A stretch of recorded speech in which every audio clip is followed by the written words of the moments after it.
What a great day. We're so glad you're here. Our theme is I'm Coming Back Stronger. Did anybody here have a Stretch Armstrong when you were younger? One of those the toy figures that you pull the arms and legs and it stretches out. That's what we're talking about today. We're talking about being stretched. When life happens to you, are you able to bounce back? You know my favorite saying, when life gives you lemons, open up a used car lot. We're talking about job loss, a bad medical report, a death in the family, a traumatic event, a broken relationship, and on and on and on.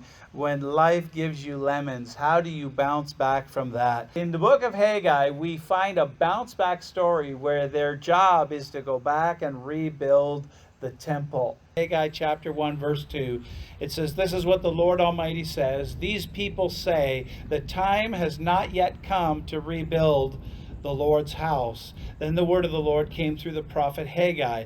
Is it a time for you yourselves to be living in your paneled houses while this house remains a ruin?" And that's what I want to focus on first of all. They hadn't come to put any time or effort into God's house. This is a question of purpose. And to me, the number one thing about resilience and bouncing back is, do you have a sense of purpose?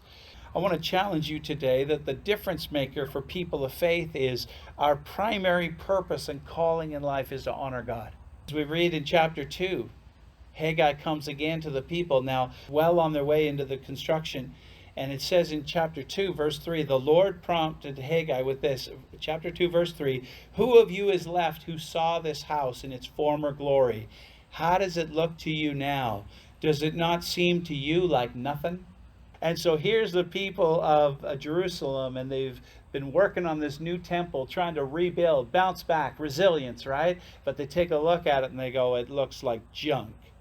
We remember the old one that Solomon built. It was beautiful. This is nothing. Haggai says that to them. Does it not look or seem to you like nothing? And isn't that just like us?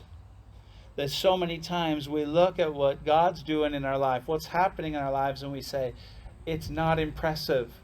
But Haggai says to God's people, he says, this one that don't look impressive, that's going to bring God the glory. That's the one that's going to get her done. God wants to do the same in your life and mine. And so throughout the book of Haggai, we have this repetition that he mentions the governor, he mentions the high priest, he mentions all the people. There's something special to what God does when he does it in a social setting, when he does it in a group of people. He brings a group together, that together we find our purpose, we work to honor God, and we build each other up in the process. Hebrews chapter 10 says, "Do not forsake the assembling together of yourselves." When you've had all that you can take, and you think you're going to break, and you feel like you can't go on any longer, trust in God and take my hand. Together we will stand, because we're coming back, and we're coming back even stronger. Do you believe that today? Here's a quote I found on resilience. "Perhaps the most important factor in resilience is to have a squad, a group of individuals that you really care about, at least one or two that you know will come to your aid no matter what." Do you have a squad? Do you have a squad that cares about you and you about them, and you know they'll be there for you no matter what? We want Lakeshore Community Church to be a part of your squad. We want to walk the journey with you. Incredible story I found this week that comes out of 9/11. We just commemorated that anniversary this week. There was a company that was on the upper floors of the South Tower. Some of them got out when the North Tower was hit. Many of them did not. And so one of the CEOs of the company that survived 9/11, he called the rest of the survivors together shortly after, within a week of the tragedy. He said, "I don't know what you're going to do. Maybe you're reevaluating your life. Maybe you want to travel and see the world. But I know for me, I want to see this company bounce back. I have to see this company bounce back. We need to support the families that have lost their loved ones. And so if you're with me, put your suit on and come back to work tomorrow morning. Within a week, they had rented office space. They started their company again. Within a year, they hired 81 new employees and made over $3 billion in business. They paid the salaries of every person that died on 9/11. They paid their salaries for the next 4 months. They provided counseling care paid for by the company for the next 5 years. They put money in a trust fund for the education of every child that lost a parent on 9/11, because some dude said, I got to put my suit on and go back to work because these families need me. They're part of our squad, and together we will stand and bounce back from this. What an amazing story of someone's commitment to the squad.